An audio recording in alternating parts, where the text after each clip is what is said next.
Okay, good morning, and thank you very much for joining us. I am Yori Folare. And, well, today it's Friday, and, well, we thank God it's Friday. I always say that. I don't know why I always say that on a Friday. Never say it on a Thursday or Wednesday, but TGIF. Anyhow, it's good that you are there, and we hope we can have an interesting conversation. We're revisiting the Lagos governorship election. The election in Lagos, as you know, if we're talking about Lagos governorship election, that was the state elections, and it was held all across the country. In Lagos, you know, the election had to, in certain, I think in a few instances, had to be postponed till the second day. That's because there were disagreements between voters and indeed INEC as to, you know, how it was going to be conducted. Something about some people not liking where they felt they should have been voting, where they had been voting for quite a while, election cycles, and that was resolved. Voting commenced, but it doesn't mean that the complaints, some complaints were recorded, and these complaints were widely made that, look, there were instances where things didn't quite go the way they were supposed to go if you're having a free, fair, credible election, which, by the way, overall was indeed the case in Lagos. But that doesn't mean there weren't complaints. So we'll look at it from both sides, sort of. You know, on the one side, as you know by now, it is known that APC won that election. There were other contestants in the election. Labour Party was one of them. And there were so many issues that we probably can get into. Now, to help me with that this morning, I have Mr. Taiwo Adeleye. Mr. Taiwo Adeleye in studio here is the Senior Programs Officer, Nigerian Human Rights Community. A fine morning to you, Mr. Adeleye. Thank you very much. Thank you very much for coming on. And we'll be joined also by Professor Lucky Akaroese of the University of Port Harcourt. He's a founding member of Pan-Niger Delta Forum, as well as being a former president of the CDHR, Community for the Defense of Human Rights. So the professor will be joining us later as soon as possible. But in the meantime, we can start. Mr. Adeleye is here. Your very good selves are out there. And that's usually all that we need for a conversation. So, Mr. Adeleye, as you know, since the election in Lagos, and the announcement of INEC has, you know, announced that the incumbent governor of the APC has indeed won the election, and if anybody wants figures, he really won it convincingly, more than doubling the votes of the next person to him, which happened to be the candidate of Labour Party. Of Labour Party. Yeah. But as we were saying before coming on air, there have been complaints. You know, complaints have been noted, they have been received, and we've got sort of we've got commentary both from Governor Sanwo-Olu of Lagos, elect, and from the incumbent governor of Lagos, is that, you know, those unfortunate incidents that were reported upon, that's not what Lagos is about. That's not what we're about at all. The Sanwo-Olu made that point, as did Asiwaju Bola Ahmed Tinubu said that he was pained to hear of those, you know, skirmishes, isolated cases of violence, complaints that were recorded, that some people felt that, you know, they were not treated as fairly as they could have been. When you look at it, we sort of, I think there's a need to put in perspective what happened, how it happened, and perhaps it is not as bad, even though if only one person happens to be a victim of violence, then that person will not really be, you know, coming along with you when you say it is not as bad. It's as bad for me. So we understand there will be those human feelings. But so without in any way trying to shy away from them, we still have to be careful not to overemphasize or what actually happened. And so I wonder if you were to take a view, since you were out there observing, how would you characterize this last election in Lagos State that has just gone? I've said that we've heard complaints. Okay. Well, thank you very much. In the first place, Lagos State is a cosmopolitan city, and over the years we have been living together We have been living. Lagos is a all peoples across Nigeria. Across Nigeria, be you Igbo, be you Hausa, be you. That's right. And we have sizable populations population. You know, people of Igbo extraction, people of even foreigners, everybody. It's really a cosmopolitan city. Yes, it's a cosmopolitan city, and to a large extent, when you look at Lagos, you realize that even Lagos is even a mini Africa. Lagos itself is even a mini Africa. So on the basis of this, you expect vested interest in most of the happenings and developments in Lagos. And when we now see the election that took place recently, we realize that, really, and to some extent, there were skirmishes, there were, misunderstanding, especially prior to that election, because there were heated arguments as to how the election where the election was going. And Lagos was, if you permit my interjection, sorry for that. Okay. Lagos was coming from the last election, which was 2 weeks ago. This one happened to be postponed. The presidential election. That of the presidential election. Okay. And Lagos had arguably been jolted, had been shocked. Exactly. By the presidential candidate. Yes, losing to Labour Party. Losing to the presidential candidate of another party. It happens to be Labour Party. And it happened to be Labour. And in fact, even when you look at that, election, the presidential election, to some extent, we even need to look at what actually happened before that presidential election. Reasonably, like the Labour Party might assume that maybe they have a sizable number of people, from maybe a sizable number of people that will definitely give that fueled that win. That will give APC a run for their money. But at least to some extent, the point is there were a lot of reasons, there were a lot of grievances on the ground that led to what actually happened during that presidential election. For example, the issue of NSAS by some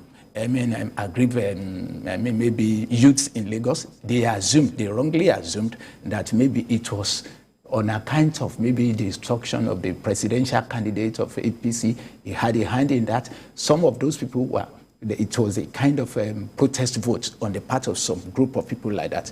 There were some people that equally thought that, well, after all, this APC, this man has been influencing the outcomes of elections in Lagos over a given period of time. Why is it only this man that will be dictating the affairs of this? And that wasn't necessarily coming from any other party. It might have been from the presidential candidate of APC's, party. Of course. This might have been, because we've heard since that people say that the Igbo voted in a certain way that resulted in the result that we had. But other people have said that that's not necessarily true, that there were a lot of non-Igbo votes. There were not a lot of non-Igbo votes. A lot of, not a few. A lot of non-Igbo votes. If it were to be only Igbo votes, they wouldn't have defeated APC in Lagos State.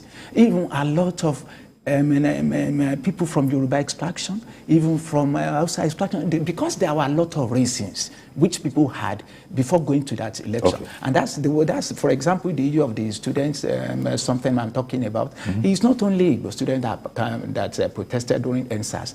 It involves both the Yorubas, the Igbos, and the Hausas, and the rest of them. Even within the APC itself, there were a lot of grievances. There were a lot of, the caucuses of some groups that were not really in tandem with certain policies, which to them, they believe this is the right time for them to take their own pound of flesh. That is another group. Then another group is, well, no matter what it takes, another political party believes that, after all, one of reasons that led to that protest vote against, APC, in that presidential election, voting for not voting for Tinubu. Okay. But this is the governorship election. It's a different ballgame entirely. First of all, they have to look at the track record of the man in question, that is Governor Sanwo-Olu. They have to look at his achievements in Lagos. That one will speak volumes as to whether we want to follow this man or we are not going to follow this man. They have to look at the policies of the man and even APC in Lagos, that how has it been fair? to even the non-indigenous in Lagos concerning appointments in Lagos State? How has been, people from other regions or whatever, how have they been benefiting from the benevolence of the present administration in Lagos State? They have to look at that. And not even only that, they have to look at, even, in Lagos presently, they have to look at the right from 1999 up to today, the Lagos State as a party, APC as a party, what they have been projecting, how have they been achieving their policies, the party manifestos that have been benefiting majority of Nigerians that are living in Lagos State. So these are a lot of things that actually counted, that made Sanwo-Olu came out victorious in the last governorship election. So when you look at the reasons or the rationale behind voting against APC in presidential election, vis-a-vis the one that happened during that of Sanwo-Olu, they are far miles apart. That is the reasons and the rationale behind the votes given to Tinubu and that of Sanwo-Olu. They are not the same at all. So in essence, what I'm saying is, going by the last governorship election in Lagos, we cannot say that in totality everything actually went well. That is understandable. Okay. And that is very clear. There were some unfortunate incidents. There were some unfortunate incidents one way or the other. But that does not presuppose that at the end of the day, it will have a telling effect on the outcome of that, the final result. No, because these are insignificant scenarios. These are insignificant outcomes. In some of these areas, these are insignificant incidences that happened, that took place in some of these places. For example, like the issue of Amu Ward of whatever. And even the only man we said that was, that died during this governorship election in Lagos was not even killed by either the security men, neither was he the party agent or whatever that actually killed. I think it was a kind of maybe a kind of misunderstanding on account of the misconduct of some of these so-called those people that didn't actually behave well in conformity or in consonance with the dictates of the electoral manner of behavior. Some of those people that didn't actually behave in a way that was expected of them, I think there was a kind of mob action one way or the other. Yeah. And you're right when you say that. Of course, everybody has been concerned. All adults have been concerned because the Labour Party is a national party. It's a national party. Of course, it's a national party. And it's a registered party. Yes, it's a registered party. And it can be an error to think of it as a party made up exclusively of people, of folks of Igbo extraction. No. Exactly. No. Now, it got to an unfortunate extent where people were using the shorthand of Igbo Yoruba. Okay. And that simply, that was as distasteful as it would be to anybody, because the very peoples that you are mentioning, these peoples we've been living together for so long. For many years. We have intermingled. There are so many. There's so many. Together, yes. Houses, in everything. Houses, people have invested massively in property in Lagos, and they can only do that because they feel sure. Now, when this unfortunate statement, that by the way is by no means a new statement, something about what Lagos is a no man's land. Number one, that statement is not a new or relevant statement. Yeah. That statement goes way back, but unfortunately somebody went and resurrected the statement in this particular time. It dug it up. It dug it up. Yeah. And I've been listening to a certain gentleman, Joseph Okechukwu. I didn't know of him before all of this, but he's a commentator. Okay. And in his commentary, he has been putting forward the position that all of this is not really real. That there are people, fifth columnists, if you want, call them fifth columnists, who are working for some people who are working for agents of destabilization. Thank you very much. And he said, if you really look at it, because this thing is a very easy shorthand, Igbo, Yoruba. That's a shorthand, but it might be a lot more complex than that. And this Joseph Okechukwu commentator, analyst that I'm talking about, it is his firm belief that this is the work of fifth columnists, people who don't want peace and are looking for someone to hang it all on. In other words, he's also making the position that this thing is not as bad as it has been made to look like. That is not to say that feelings were not hurt. That is not to feelings say were hurt, that there weren't any injuries. But these things were not for any particular coordinated reason. They just happened because probably they thought they could make use of it, probably to to arrive at a benefit. Of course. So right now, everybody is busy doing damage control in terms of what this has done to relationships, the psyche of people. The last thing Lagos wants, I think Sanwo-Olu has said that, the last thing Lagos wants is for anybody to feel unsafe in Lagos. That's not what they're all about. That's not what we are. That's not what we are. Like, it is true. You see, those who are fanning the embers of disunity, I think they are not going. I mean, they are not doing the best. They are not doing the right thing. They are not. It is not this very moment. It is not this very time that they're supposed to be preaching, or they're supposed to be using ethnic divide to, to achieve a particular political result or a political gain.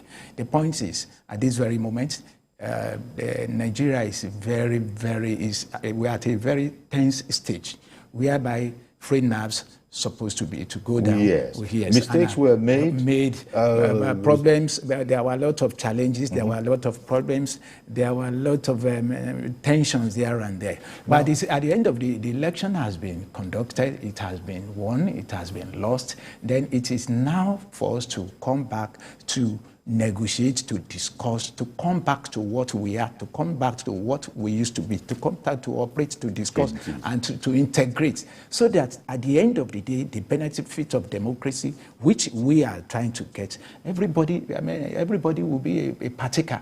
So it's not a matter of saying that it's a win-win situation and it's a loss-loss situation. No. What I mean is, it is a win-win situation that is both Igbos, the Yoruba is the answer. It's a win-win situation for everybody. It's not a matter of some sections won, some sections lost. No, and that is what the president has been appealing. That's why he has been appealing to everybody, and even the governor. There was the whole erroneous notion that the Igbos wanted to take over Lagos, and people ran with that notion. And I go back to this Joseph Okechukwu guy again, because he's been making some very reasoned submissions that how could, and I've heard it from a lot of other Igbo elders, it's just that we're hearing from the Igbo elders after the whole fracas has died down. We didn't hear from them at the time when it might have been when it matters, when it might have mattered a lot more. That, hey, take it easy, take it easy. You don't even have to be right. You don't even have to be correct to cause a problem. The fact that we're carrying on like this, we're speaking like this, is going to be misinterpreted. That wasn't done then, but I have heard pockets of it being done now. And in the midst of all of this, things have been complicated slightly, I would think, by the current news. The Labour Party presidential candidate has decided to go to court. Which is the normal constitutional process. He doesn't accept the results of the election. He has the right not to accept. But the point is, you go to court, you seek redress. That is the constitutional provision. So we don't need to incite the public against anybody, either by your body language, either by your utterances. No. Go to court, and whatever the court decides is final. But presently, when the election was conducted and a winner emerged, it is still part of the democratic process. So, and the democratic process believes and knows that there will be free nerves at the end of the day, at the end of any election, and that is why there is a provision for judicial. That's why there is a provision for, and that's why there is a provision. Please continue. Okay, and that's why there is a provision for judicial interpretation of whatever grievances or whatever. So what I'm saying is, concerning those people that are saying Lagos is no man's land, and what is the reactions of the elders of the Igbos and whatever. Yes. Now, it is good now that some of them are now coming out to say that it is not actually so. But like you rightly said, or probably like you rightly observed, earlier before this time, I think some of the Igbo youth supposed to have been told because that was part of the campaign infrastructure at the time. Yes, because and some so of people these now saw it as us against them, exactly, as opposed to political differences, ideological differences. Whereas they're supposed to have been the Igbo youths. Let me Although say the ideological difference, it would have been a difficult one because, as you were observing, Sanwo-Olu has spent the first 4 years, in Lagos. He's got stuff. Yeah. He has a governor's CV, so to speak. Yeah, of course. And anybody else who was in that election is not on the same level as Sanwo-Olu.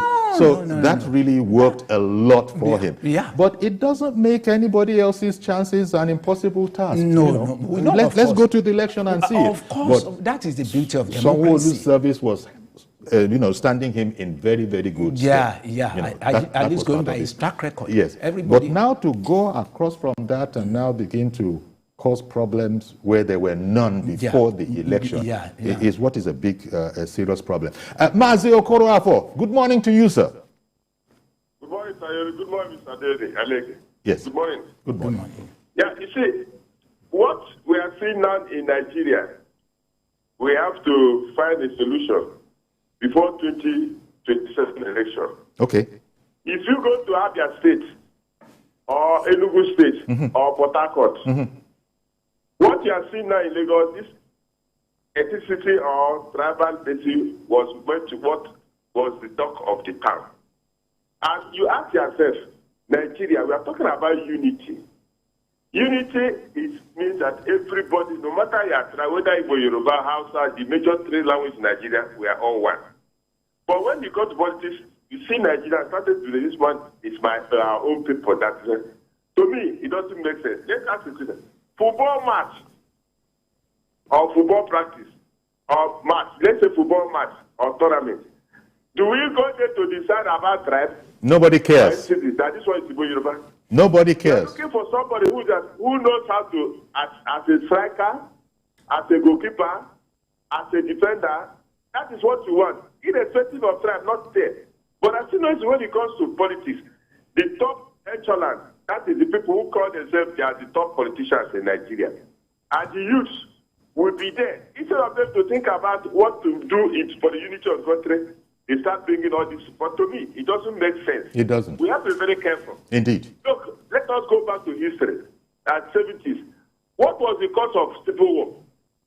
But Nigeria, we see that today. We are talking about I come to television, we use all these toxic languages anyhow. Today, you see a debate in Nigeria, you see that toxic language, we use it anyway, we talk about fixing, which is not good for Nigeria.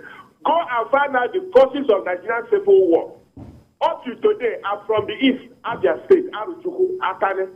Up to today, after the civil war, Abia State, Rivers State, Port Harcourt, Akwa Ibom, Calabar, up to today. It is not easy up to today. Go and ask anybody. My father owns a property, 102 White House Street, Calabar. We did not claim that up to today because of the civil war. Go to Port Harcourt, the area abandoned property. When we get of abandoned project, these are the generation of what causes all this civil war. But Nigeria is going back because of politics. We have to be very careful. Nigeria is no condition is permanent. Good morning, Mazi Kraft from Aruchuku. Thank you very much, Mazi Okorapo. Just like Mazi said, if you go to the Super Eagles, for instance, or the female version, well, I shouldn't say the female version, the female team, if you were to go there, you will see that is there anybody in here? Okay. People, when we're talking about the Super Eagles, for example, the Yoruba man will be rooting for the Igbo player and will be ready to cause a lot of trouble with the coach if the coach does not. You see, they don't see themselves as a Yoruba man or a Yoruba player or they just see themselves as Nigerians. And the Igbo man will be angry with the coach. The Yoruba man will be angry with the coach if a player of high value is not fielded. nobody cares where you come from. Yeah. So that's what Mazi about. was referring to, which brings us to the matter of all these things that are causing problems. It has been said that it is the politicians who are causing all of this. It's not the ordinary people. No. It's not the ordinary people out there. But the politicians of the elders, so to speak, have put this thing out there. And here we are. We're now trying to mop up. Because they are benefiting from it. Of course. Because they believe that if there is disunity among these people, automatically these people who are serving them, they are benefiting from them. So an ordinary man on the street doesn't know either you are from Chokoto, you are from Benin, you are from Muzuka, you are from Enugu. It's until their leaders begin to make these toxic insinuations. And that is during election. That is during politics. It only comes about during election. I was saying earlier at the top of the program that Professor Lucky Akaroese would be joining us from the University of Port Harcourt. I'm hearing that the professor is now online. Professor Lucky Akaroese of the University of Port Harcourt is founding member of the Pan-Niger Delta Forum and former president of CDHR, that is the Committee for the Defense of Human Rights. Good morning to you, Professor. Good morning from the University of Port Harcourt. Okay, we're going to try and make the best of the connection that we have on the line. If you can hear us properly, we're fine. We're sort of looking back to the Lagos election, sort of revisiting the Lagos governorship election. Everybody in Nigeria knows that along with other, states, there were these untoward happenings. I wanted your view, and we've been trying to sort of say, how did this come about that people that had, been cool with each other, that have intermarried with each other, how come we were hearing these disheartening stories of people, that are not of Yoruba stock, saying that they didn't feel well treated at all? We're looking at that against the backdrop of the results of the election. Your view, sir? Thank you very much. But let me chip in something before I proceed. I think 2 days ago, the first presidential candidate of the Labour Party was on there in one of your sister stations. The kind of invective and threat it put forward is quite primary. So that now we are talking for the Lagos contest in terms of what will have emerged from the last election. We should have that at the back of our mind. Well, I think the call from okay. You know what? As you could hear clearly, Professor Lucky Akaroese was there, but we couldn't hear him well. So, but we're going to fix that immediately. We'll take a break. Stay with us, please. We'll be right back, and we'll continue to take the views of Professor Lucky Akaroese, as well as the views of Mr. Taiwo Adele in studio. Stay with us, please. In the month of March, on the 3rd is World Wildlife Day. On March the 8th is a day set aside as International Women's Day. March 13th is Commonwealth Day. And March 21st is the day dedicated to the elimination of racial discrimination, and also World Down Syndrome Day. World Water Day is on the 22nd. And March 24th is World Tuberculosis Day. While March 25th is International Day of Remembrance of the Victims of Slavery. Finally, on the 28th of March, it's 1 year remembrance of the Abuja-Kaduna train attack. Brace yourself for an interesting March, only on TVC. It's not your regular show.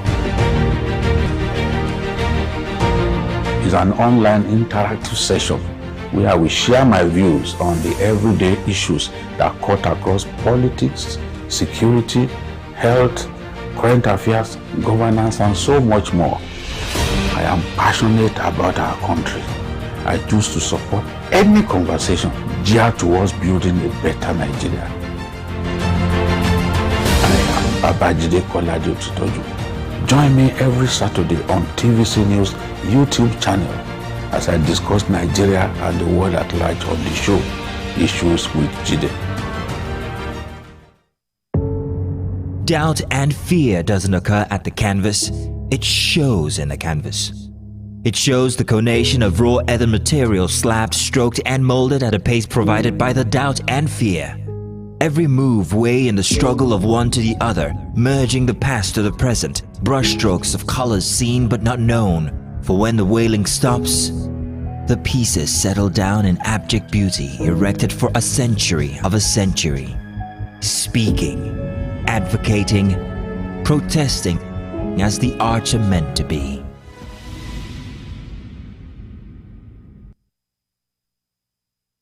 The National Assembly is a busy place. As the bastion of democracy, it is a place where bills are presented, motions debated, laws made, and the yearnings of the people are laid bare.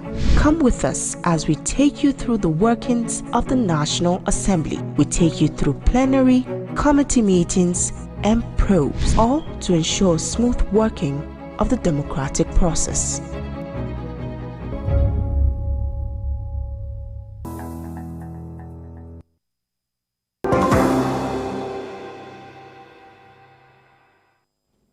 Okay, welcome back, and I think we've fixed the sound. We were speaking with Professor Lucky Akaroese, University of Port Harcourt.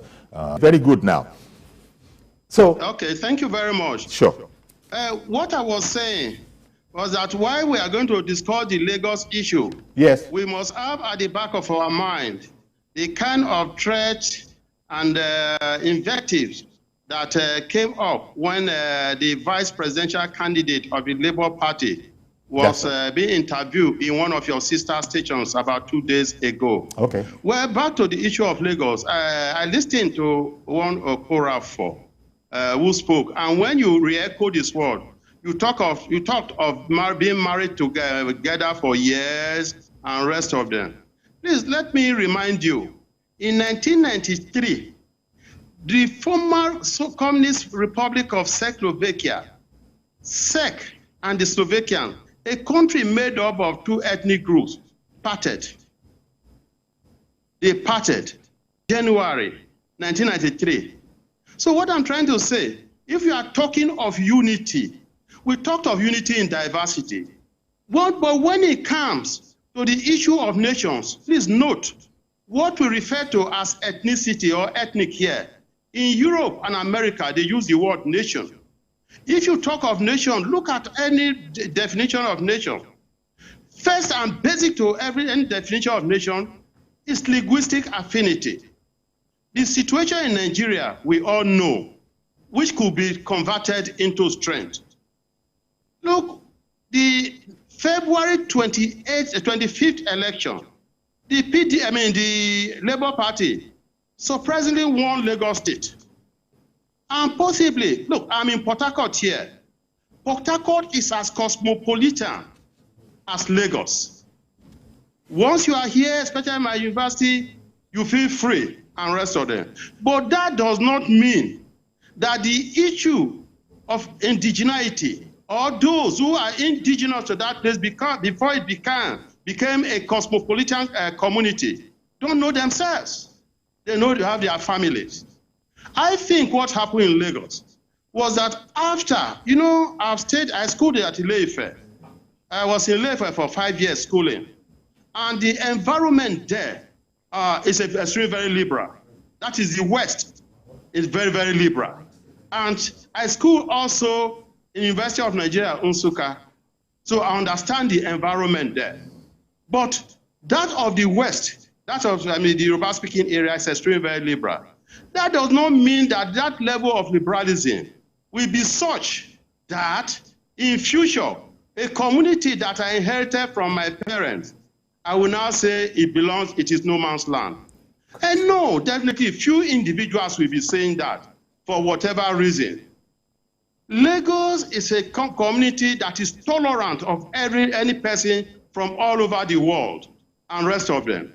The development in Lagos in recent years, when you visit Lagos, you are surprised, you are shocked at what you see and what has actually transpired, which elsewhere in Nigeria, you hardly find such. Yeah, we can say because Lagos has such money, but the little that we have elsewhere may not be judiciously utilized.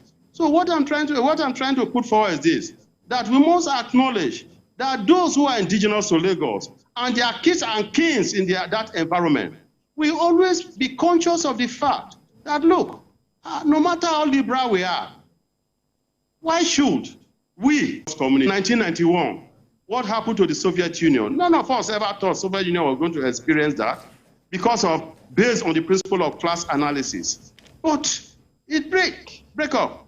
If you are teaching philosophy of ethnicity, you talk of three theories: the primordial, the constructivist. There's the other one I will remember.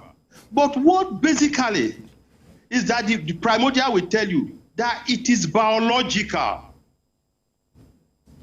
When I was in Ilefe, there was a book I read that was in the 70s, in which a Nigerian was described as being nationalistic. I cannot remember the name, but that Nigerian was either Shikobi or Chenu Achibe. The person was reportedly had two sons. In his Nigerian spirit then, he named one of his sons Mustafa. The other one was named Balogun. We talk of unity. We talk of ethnicity. There should not be ethnicity. When you have your child, you give him the name from your community. Yes. What are you trying to say? You are projecting it. So the issue of Lagos, I don't think it should be an issue at all. Well, beside the performance of there. But for us to say, look at Switzerland, for example, today. Okay. There are 5 ethnic groups in Switzerland. They call it nations. The French, the Italian, French, the Germans, and one group, I've forgotten that name of the group. They rotate presidency among themselves to balance it. Yet we are here pretending that let us be united, be united, be united. Yes, unity is good, but it should be unity in diversity. And in Port Harcourt here, for example, I don't imagine that I, from Delta State, I would say, oh, probably Deltans are more in numbers in terms of voting strength here. I will now say, oh, we should determine what I should go and vote. I should understand the sentiments of my host community. Let us be a bit wary. Let us be careful. Let us not pretend that the primordial tendencies in terms of articulating and understand the principle of ethnicity does not pretend in our, in the thinking, Indeed. In our thinking. Indeed. Go to this place, Canada. Quebec consistently tried to succeed from Canada, as developed as Canada. And if you look at the history of Canada, more of the prime ministers are from the French speaking. More of the prime ministers are from the French speaking. The United Kingdom, Wales, we go to World Cup. Scotland, we go to World Cup. Let us not pretend that we don't have such dichotomies. Mr. Moderator, you will recall some few years ago, I think a High Court judge was to be appointed, whether to the appeal court, from Enugu State. Enugu State rejected that this person was can be said to be of Enugu State just by marriage. These things are embedded. They are. And people are very sensitive about them. So, yes, no matter how we pretend about it. Maybe. Let's go back to Lagos State. Okay. After the election, the February 25th election, I'm sure those from Lagos State who are indigenous to Lagos and the environs, some will have sat down. Where are we going to? Are we going to just mean that will govern us? Because assuming there's crisis in Lagos, assuming there's earthquake in Lagos, many ask where to run to. But people from Delta say, every family has an ambassador in Lagos. We run back to Lagos. We run back to Delta State and stay and get back to their respective communities. There are those who have nowhere to go to. Lagos or Ogun. Once there was a time the beggar asked this, I was there. I never knew I was in Ogun State. So please, let us acknowledge certain fundamental factors. Indeed. When we talk of unity, I would say, Prof. Talk of unity in diversity. Thank you very much, Prof. Yes, sir. I wanted to observe, Prof, that what you just shared with us I imagine there are a lot of elders of Igbo extraction that also know as much and feel the same way about what you have said. But they weren't very much in evidence in the heat of it, when arguably the youth, the younger elements, were being what Mazi Okoroafo called speaking anyhow, conducting themselves and speaking anyhow. Well, of course, since the election has been won and lost, we've heard from such elders, your very good self included, you speaking to us remotely from Port Harcourt. But this knowledge was not shared, it is thought, and it is not known why it was not shared, that take it easy, guys, take it easy. Take it easy. You're treading on delicate sensibilities here. Well, let me say one thing. I use one word, that almost every family in Nigeria has an ambassador in Lagos. It has to do with the level of tolerability that will have taken place hundreds of years ago. There are some sections in this country, you will not go there over our weekend. Villages are deserted, they are all in Lagos. Villages are deserted, they are all in Lagos. Yeah. We don't have to insult the sensibilities of people. This is all over the world. And I want to challenge anybody to tell me anywhere in the world you don't have this. You may talk of, the current Prime Minister of the United Kingdom. The historical factors are there. Why it could happen. You are talking of Obama. The historical factors are there. The Red Indians, they are the original inhabitants until Columbus came in. All of them say Americans are Americans. Beside the Red Indians, they are all visitors. They migrated to that place. But in our own case, when you fill your form, you say from where? I'm from Lagos State. Which town? I'm from Badagry, Ekpe, or Ikorodu. Will I feel there? Will I feel that I'm from Ikorodu? I will never feel that I'm from Ikorodu. Please, it is in our interest. If we have a group of people that are tolerant of others, their sensibilities must not be assaulted. Indeed. Port Harcourt is cosmopolitan. And those of us in Port Harcourt, we acknowledge that, so that you don't see anybody coming to say, saying that, Port Harcourt is no man's land. Say it to my Equatorial brothers and sisters. Let us tell ourselves the truth. Okay. The younger ones, and I'm sure that that's my conjecture, that the last election, those of Lagos State who will have said, no, let us vote for this, vote for that. After Asiwaju Tinubu lost the presidential Lagos State to the Labour Party, ADC lost Lagos State to the Labour Party. Some of them will have retraced their steps, that we are treading on a very dangerous ground. Let us be careful. Otherwise, we become slaves. Yes. Instead of the euphoria that took over. One moment, Prof. Let me ask, let me come to Taiwo Adele in studio here, because we've been talking about this in the first half of the program. You've just heard Prof speak, and I saw that at various stages you were actually nodding in agreement. Yeah. What were those aspects? Because the Prof said something. He said he divided these sentiments. The one that I remembered properly is the primordial one. Yeah. And I don't know if the primordial is also part of the linguistic one, but the Prof brought up that matter about the linguistic. Yeah. That any way you look at it, language is going to be important. But very. Because of the accommodation that we've been speaking about, it's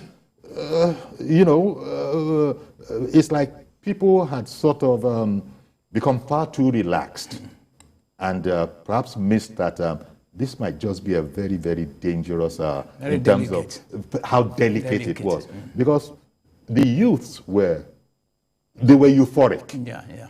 And the results of the presidential election naturally spurred them on. No, of course. And this is where I was saying, and the Prof was being very delicate there, this is where I was saying that the elders that we have begun to hear from, both men and women, and some commentators, I included this man that I've just come to know of Joseph Okechukwu. Okay. I've only come to know of him since the aftermath of all of this, even though he's had a YouTube channel for quite a long time. And he's been very, very, moderate and trying to explain that we have been used here. Those who it pays. Automatically, is to some extent, at least some of the Yorubas that have been listening to him since he has started speaking will know that definitely this is the best way to go. Yes. This is the best impression. I mean, this is what's supposed to be planted in the minds of the Igbo youths. Now, having said that, we'll realize that there is no way, if you are in a given community or you are in a given environment whereby you have a host who has hosted you for a given period of time, and you believe that those people, there is no line of demarcation, there is no separation. Then you have to be extra careful. You have to be extra careful because if he's giving you everything free of charge, if you believe you are so comfortable and in your comfort zone, and you now you think turn you it can into be a poking, right. you go believe you are so comfortable, and in your comfort zone, And you now you think turn you it can into be a poking. right. Good, you can be That's poking. where problems come. You can be poking hands into his eyes. Automatically, you want to resist. I want to take Chukwudi. Chukwudi has called in from Isheri. Good morning, Chukwudi.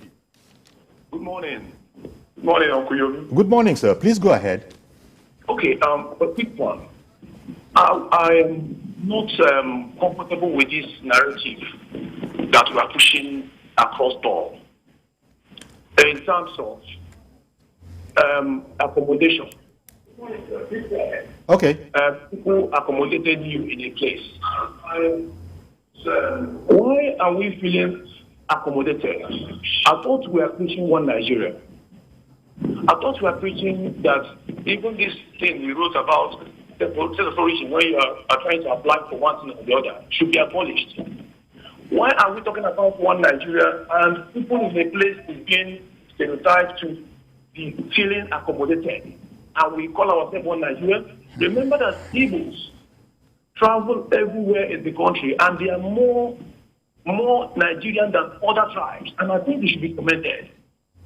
Not during election time, we're not talking about accommodation, talking about how opportunity was given to Igbos.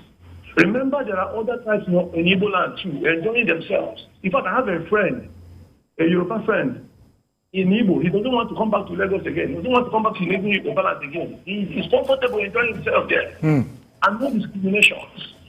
So please, for peace of this nation, let's remove this narrative. It's a very wrong one. Okay. I beg your pardon, Chukwudi. I'm sorry for interrupting you, but I think you've said it, and I've heard it. But I wanted Professor Lucky Akaroese to react to this, because he has done so in the past. But Prof, if you heard Chukwudi, Prof?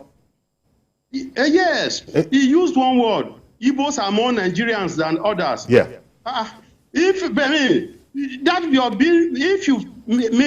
are telling me that because you migrate and rest of it could be the uncomfortability in your environment that forced you to migrate. What parameter are you using to say Igbos are more Nigerians than others? What parameter? How many other Nigerians are there in your area?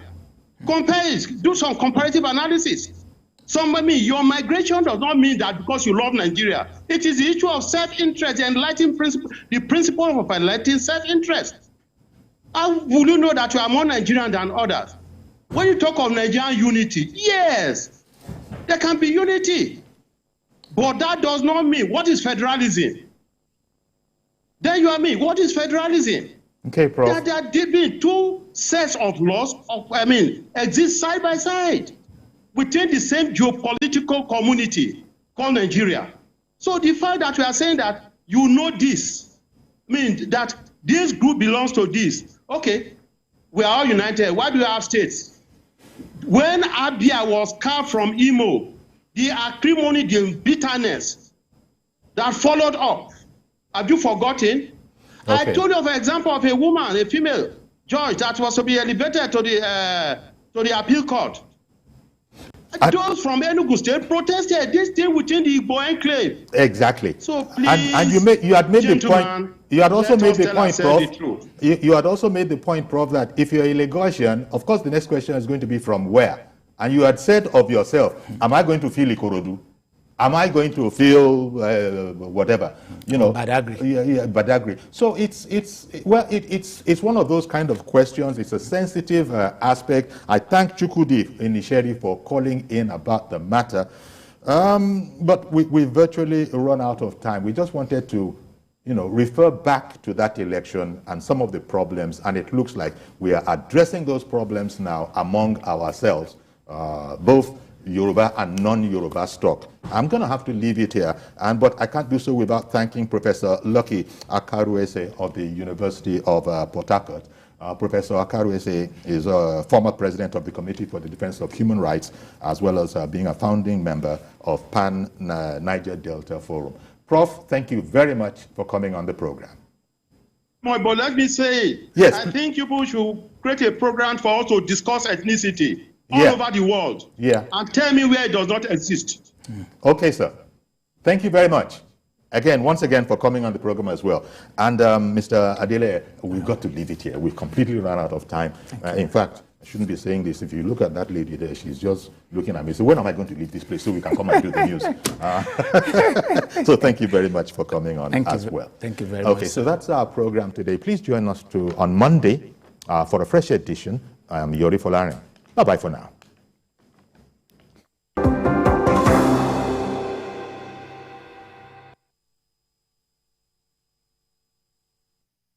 Mommy, it is time for us to leave this place.